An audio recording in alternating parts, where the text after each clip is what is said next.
bicho, deixa eu perguntar pra você. Você tem algum amigo ali em Sorriso ali que faz uns corre pra gente lá, cara?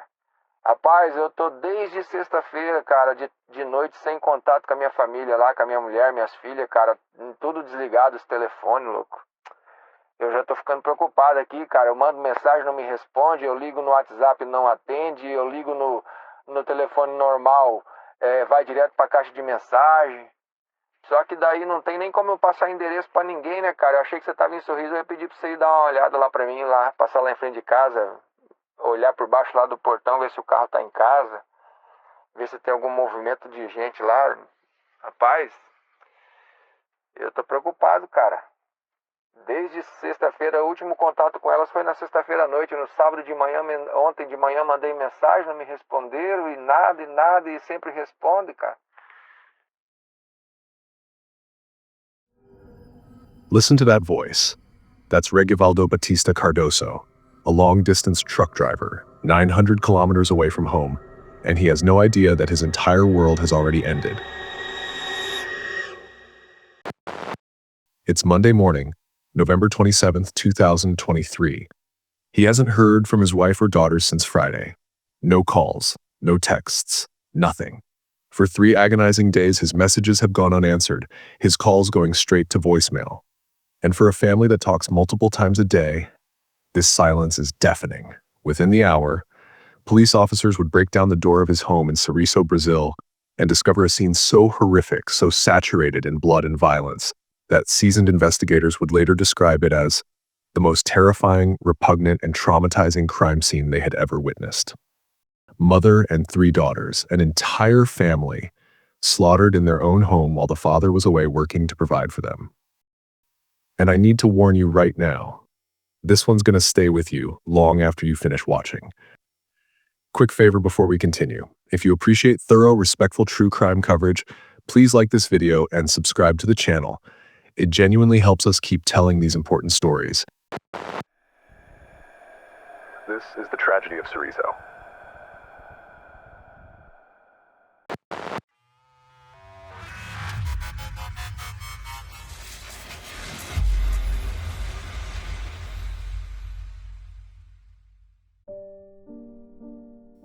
Before we dive into the horror of what happened, you need to understand who these women were, because they weren't just victims in some true crime story. They were real people, with dreams, with routines, with love for each other that was fierce and protective. Cleci Calvi Cardoso was 46 years old. She was the anchor of her family. Every Sunday morning, you'd find her at the Assembleia de Deus Church in the Vitoria Regia neighborhood of Sorriso. And she wouldn't be alone. She'd be sitting there with her 3 daughters, singing together, praying together, being part of their community together. The people who knew Cleci described her as protective of her girls. She always knew where they were, who they were with when they'd be home. That's the kind of mother she was, the kind who loved fiercely and guarded her children. Her oldest daughter, Miliane, was 19 years old.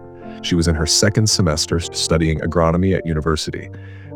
This matters because Sorriso isn't just any Brazilian city. It's the agricultural capital of the country, the #1 grain producer. Miliane was studying to work in the very industry that feeds the nation. Miliane played the role of the 2nd mom to her younger sisters. Manuela was 13 years old, right in the middle of those teenage years where you're trying to figure out who you are.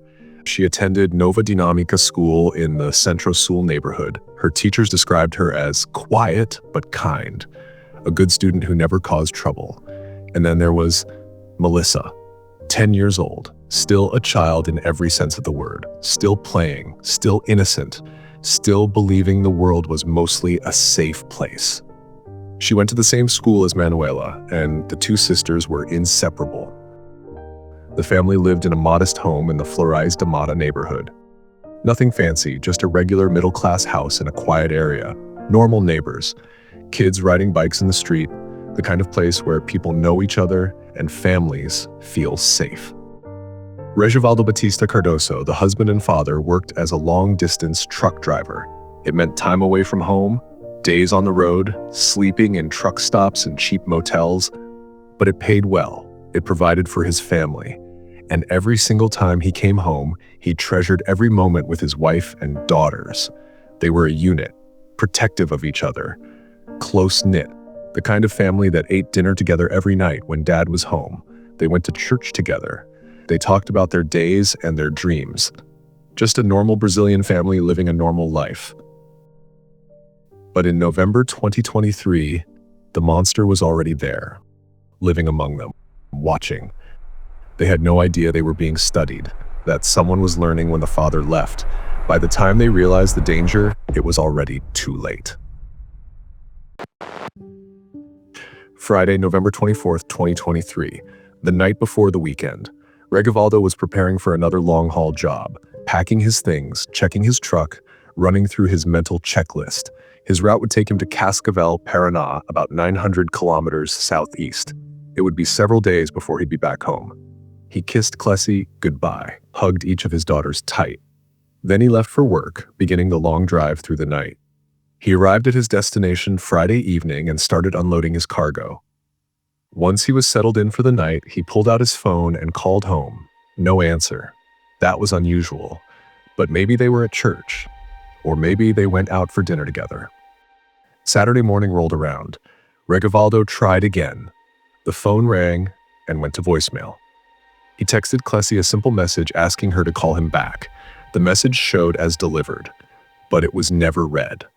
Saturday afternoon. That little knot of worry was starting to form in his stomach. He called Miliane's phone, straight to voicemail. Manuela's phone, nothing. 3 phones in the house, all going to voicemail. He texted Cleci again. Delivered, not read. Saturday evening, the worry was growing. He was calling every couple of hours now, leaving voicemails, nothing. Saturday night, he couldn't sleep. He was staring at his phone, checking if maybe he missed a call somehow. But no missed calls, no texts, nothing. Sunday morning, the knot in his stomach had turned into something heavier, something darker. Cleci always answered, always. Even if she was busy, she sent a quick text. But for 48 hours now, complete silence. He called Cleci's sister, Eleonora. His voice was tight with worry. Eleonora hadn't heard from her either. She tried calling, has no answer. She texted, no response. Now Eleonora was worried too. Sunday afternoon, Sunday evening. Regivaldo was calling constantly now. Every hour, every half hour, he was leaving desperate voicemails. His mind raced through possibilities. Car accident, but all 4 of them? Hospital, but why wouldn't someone call him? Nothing made sense. Sunday night, he didn't sleep at all, just lay there in his bunk, staring at his phone. Monday morning, November 27th, 3 full days of silence. Regivaldo couldn't take it anymore. His hands were shaking as he recorded that voice message to a friend back in Sorriso. You heard it at the beginning, his voice tight with worry and fear. Then he called the police, reporting that he hadn't been able to contact his family since Friday. The dispatcher took down the address and promised to send officers immediately. Officers from the Polícia Militar were dispatched to the Cardoso residence. They arrived around 9 a.m. It was a quiet Monday morning in the Flores de Mata neighborhood. People heading to work, kids walking to school. The officers approached the house. The windows were closed, curtains drawn, no signs of life. They knocked on the front door, no response from inside. They knocked harder, rang the doorbell. Nothing. No sounds from inside. No movement. One of the officers walked around the side of the house, checking windows, and then he saw it. The bathroom window. It was broken. Glass was scattered on the ground below. The window was partially open. Everything changed in that moment. This wasn't a welfare check anymore. This was a potential crime scene. They called for backup, for firefighters, for anyone who could help them get inside. Within minutes, the firefighters arrived. A firefighter was prepared to enter through the broken window. He climbed up, pushed the window open wider, and climbed through. He was inside for maybe 10 seconds. Then he was backing out, fast. His hand over his mouth, his face pale. The officers climbed through the window and entered the house, and they found hell waiting inside.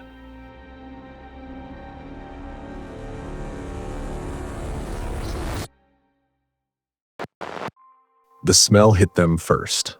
Blood, lots of it, mixed with the beginning stages of decomposition. It had been 3 days in the Brazilian heat. Then they saw it. Blood everywhere. On the walls, the floors, smeared on doorways, pooled in the hallway. This wasn't a few drops. This was a massacre. In the corridor, they found 2 bodies, Cleci and Miliane, the mother and oldest daughter. They were partially clothed. Multiple stab wounds are visible on their faces and necks. Their throats had been slashed with deep cuts. It was immediately clear they died violently. The officers moved deeper into the house. In one of the bedrooms, they found Manuela and Melissa, the 13-year-old and the 10-year-old, also dead, also showing signs of extreme violence. One of the officers, a veteran with 20 years on the force, stepped outside and vomited. Another was openly crying. A third just stood there, staring. They immediately sealed the house.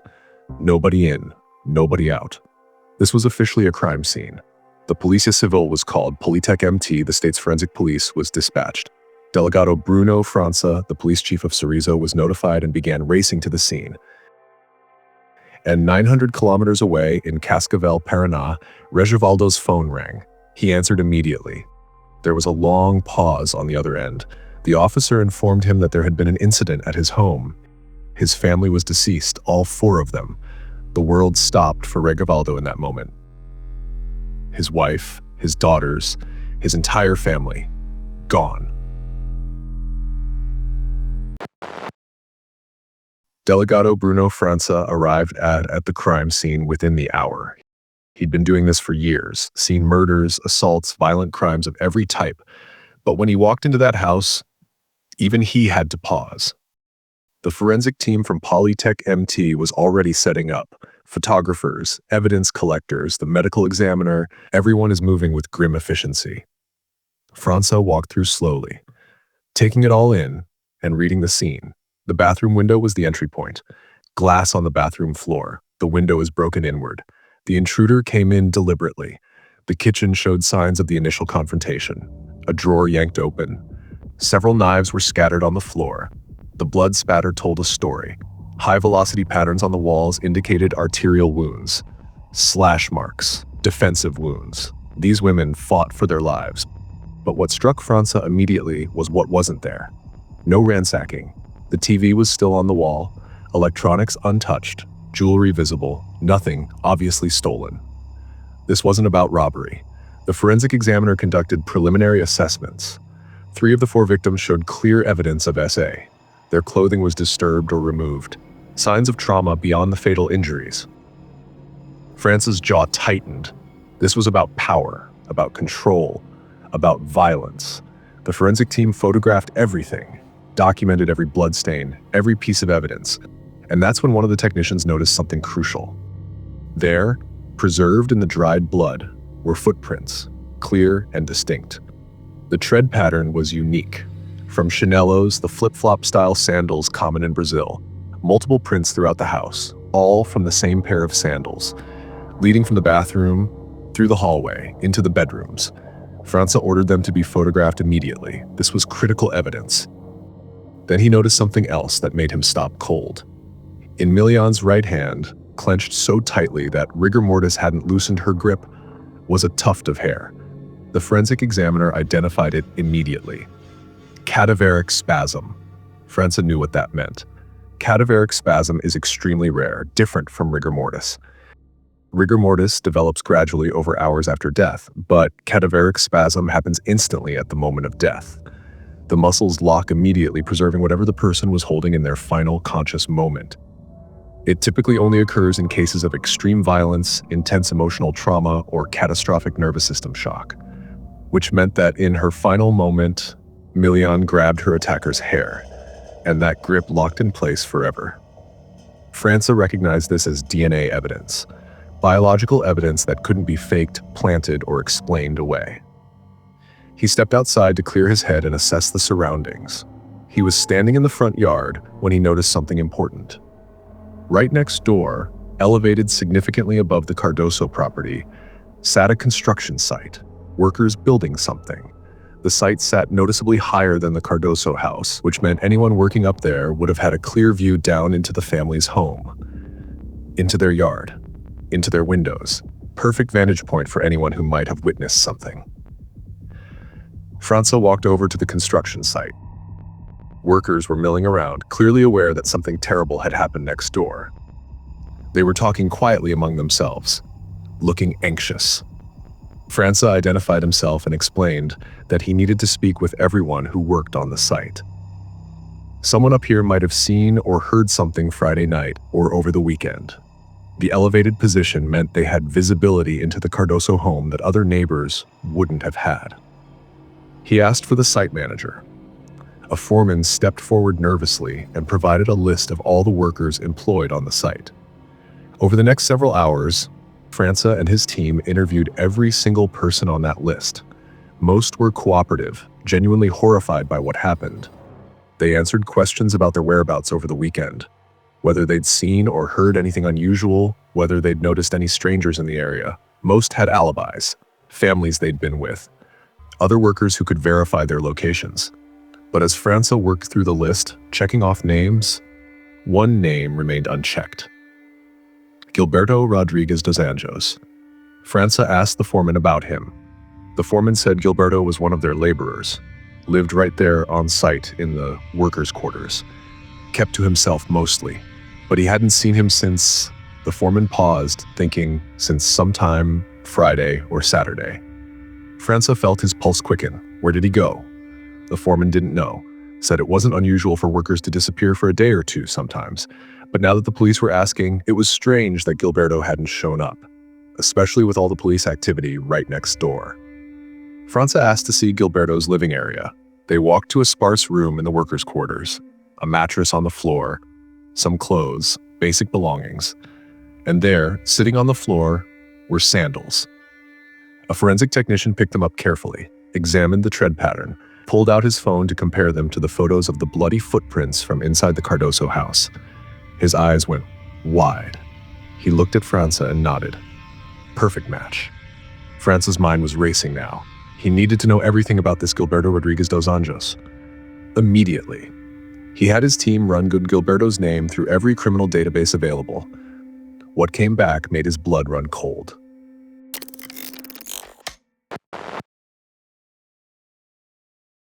Gilberto Rodriguez dos Anjos wasn't just some construction worker who disappeared. He was a wanted fugitive, a violent predator with a decade-long history that the system had failed to stop. The database showed 2 active arrest warrants. The first dated back to January 2018, stemming from a crime committed 5 years earlier, December 22, 2013.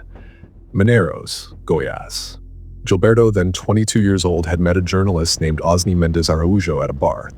They drank together. Eventually, Araújo offered Gilberto a ride home, but during that car ride, according to Gilberto's later confession to police, Araújo made sexual advances toward him.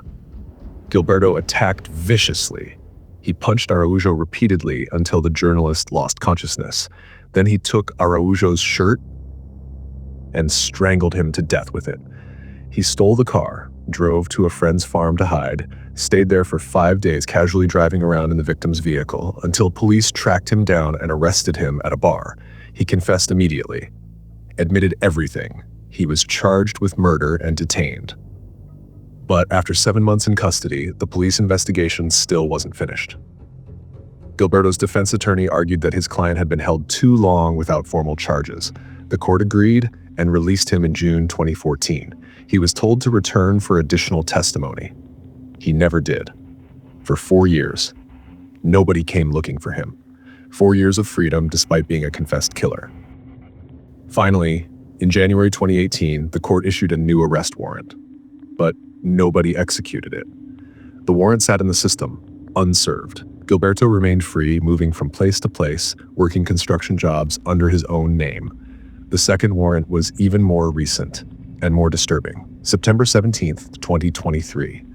Lucas do Rio Verde, Mato Grosso, just 2 months before the Sorriso massacre, less than 400 kilometers away.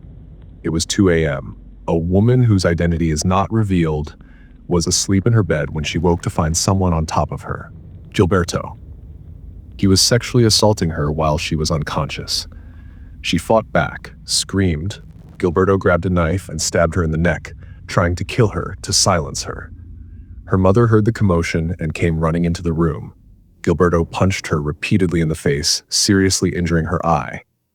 But the combined resistance of both women and their loud screaming made him panic. He fled on a bicycle, disappearing into the night. Police investigated thoroughly, an arrest warrant for SA and attempted murder. That made 2 active warrants against Gilberto: murder from 2013, ravishment and attempted murder from September 2023. 2 violent crimes, 2 separate opportunities to stop this dangerous man before he reached the Cardoso family. Both warrants were completely ignored, never executed. So Gilberto simply got a job at a construction site in Sorriso under his own name. Nobody checked, nobody came looking, and he started watching the family living next door. Based on the evidence França was now piecing together, Gilberto had been observing the Cardoso family for weeks. The elevated construction site gave him a perfect, unobstructed view into their entire lives. He could see their comings and goings, their patterns, their schedules. When Regivaldo left for work trips, when Cleci took the girls to church, when they were most vulnerable. Investigators would later theorize that he'd seen Cleci leave town for a few days at one point, leaving just the 3 daughters at home. But he didn't act then. He was patient, calculating. He waited deliberately for Cleci to return and for Regivaldo to leave again for work. He wanted all 4 women there, and he wanted no adult male presence to interfere. And on the night of November 24th, 2023, he made his move. Now, França understood. He wasn't looking for a witness who might have seen something. He was looking for the killer himself. And Gilberto had disappeared. França immediately issued a warrant for Gilberto's arrest. His photo was circulated to every police department in Mato Grosso and neighboring states. Airports, bus stations, border crossings. The forensic team processed Gilberto's room at the construction site. They found more evidence there, but Gilberto himself was gone. For days, França's team pursued leads, checked with Gilberto's known associates, visited locations where he'd previously worked, followed up on reported sightings. The investigation intensified. The media coverage was relentless. The city of Sorriso was in a state of shock. A mother and 3 daughters murdered in their own home, and the killer had vanished. But Gilberto hadn't gone far. According to later reports, he'd been moving between different locations, staying with various acquaintances in an attempt to avoid detection. But the net was closing. Tips started coming in. França's team followed each lead methodically, and finally, they found him. The exact details of Gilberto's capture have not been fully disclosed in public records, but law enforcement sources confirm that he was located and arrested within days of the bodies being discovered. When confronted by police, he was taken into custody without significant resistance. At the police station, França sat across from Gilberto in the interrogation room. He had the footprint evidence. He had the sandals that matched. He had Gilberto's presence at the construction site right next door. He had his criminal history showing a pattern of violence. França laid it all out. And then França mentioned the hair. The hair clenched in Miliane's hand due to cadaveric spasm, the hair that would be tested for DNA. França explained what cadaveric spasm meant. The silence stretched, and then Gilberto broke. This is the hardest part. I want to warn you one final time that this section involves descriptions of extreme violence. For those who are sensitive to this, please skip the video to the timeline on the screen. For those who are sticking, I'll be as factual as possible. But you need to understand what happened. Friday night, November 24th, 2023. The house was quiet. Regivaldo had left hours ago for his trucking job. Cleci and her 3 daughters were settling in for the weekend. They had no idea what was about to happen. According to his confession, Gilberto had been using drugs that evening. He approached the bathroom window, broke it, climbed inside. For a moment, he was alone in the dark bathroom. The house was silent around him.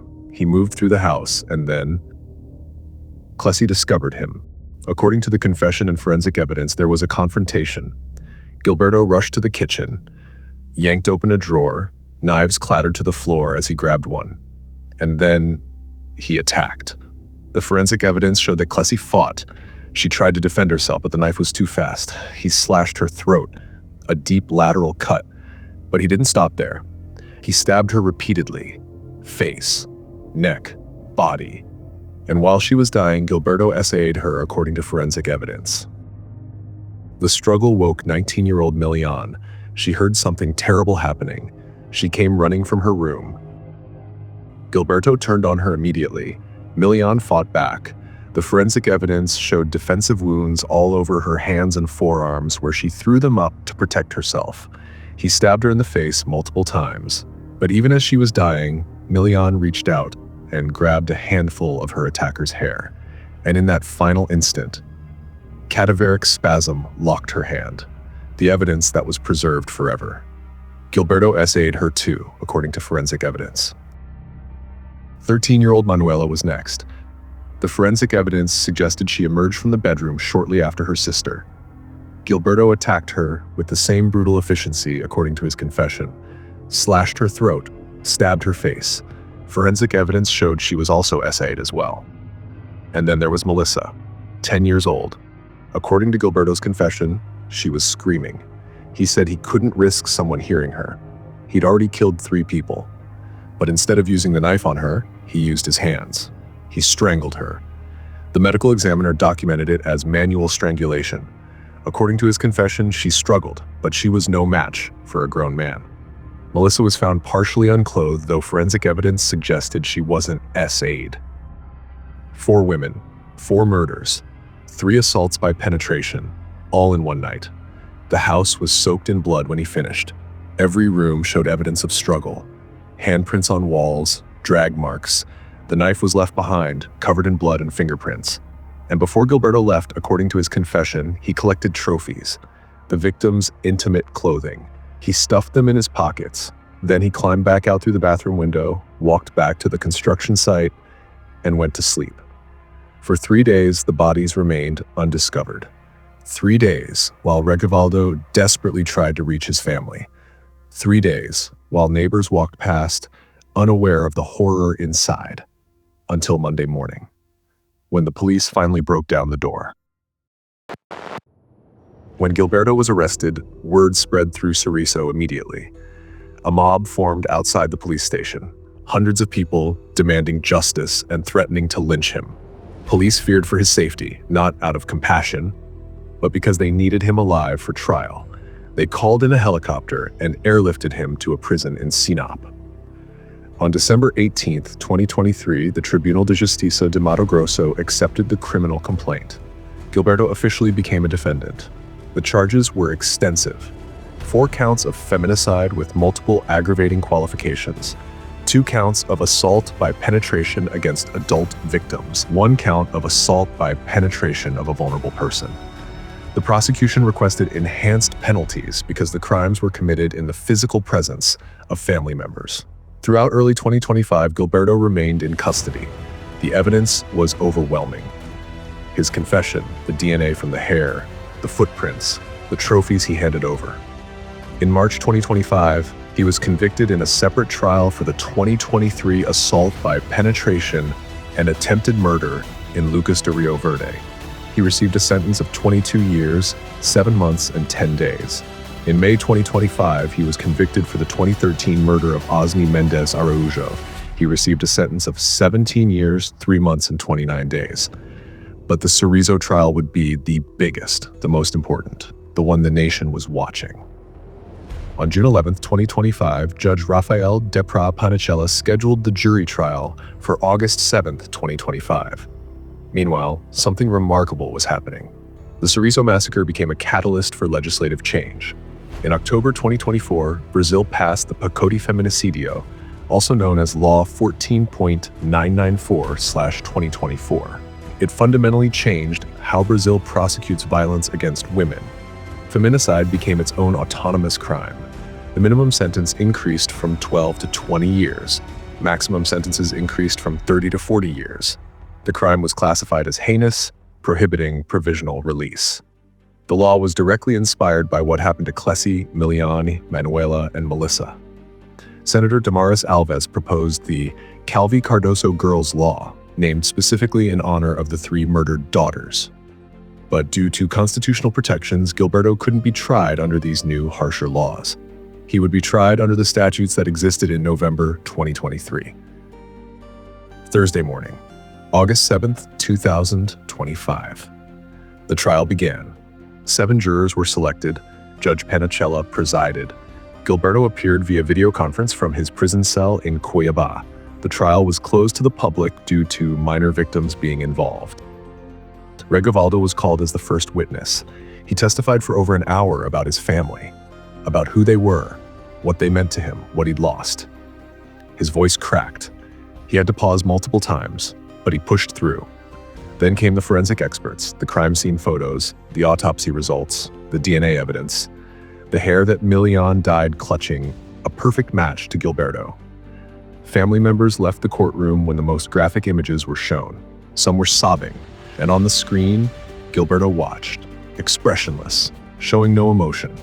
Around mid-afternoon, Gilberto stopped watching entirely. He turned away from the camera. He didn't testify. He just checked out. At 5 p.m., prosecutor Luis Fernando Rossi Pepino delivered his closing argument. According to court reports, Pepino told the jury that Gilberto had subtracted 229 years of life.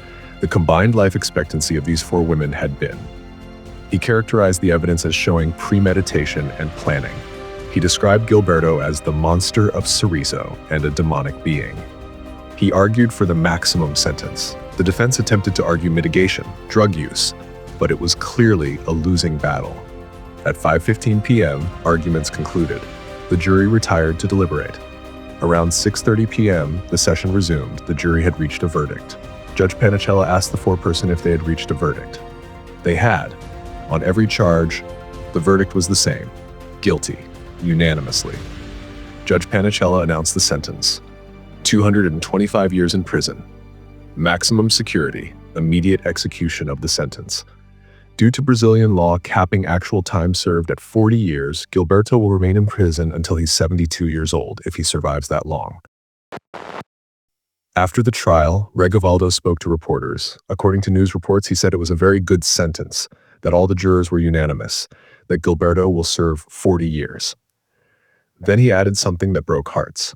He said it doesn't diminish the suffering. Nothing can ever diminish the suffering. Because Gilberto will spend the rest of his life in prison, but Regivaldo is serving a life sentence too.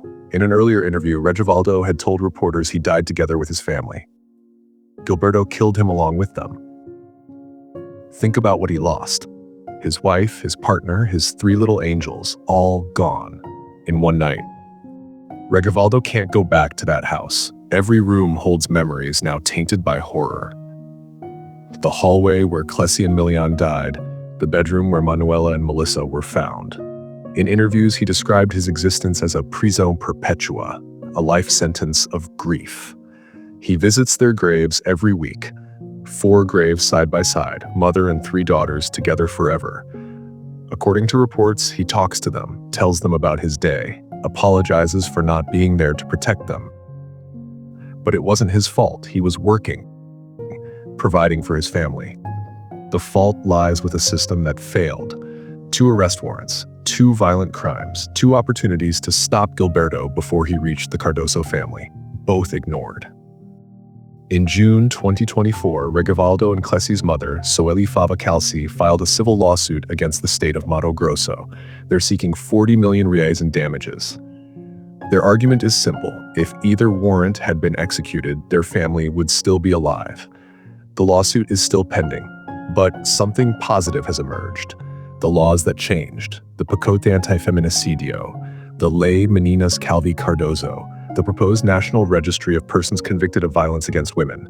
These reforms won't bring back Cleci, Miliane, Manuela, and Melissa, but they might save others.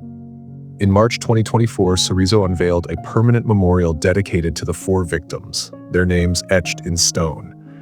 But the question that haunts this case remains: how many more violent criminals with outstanding warrants are walking free right now?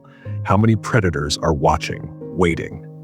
The system failed the Cardoso family. Spectacularly, unforgivably.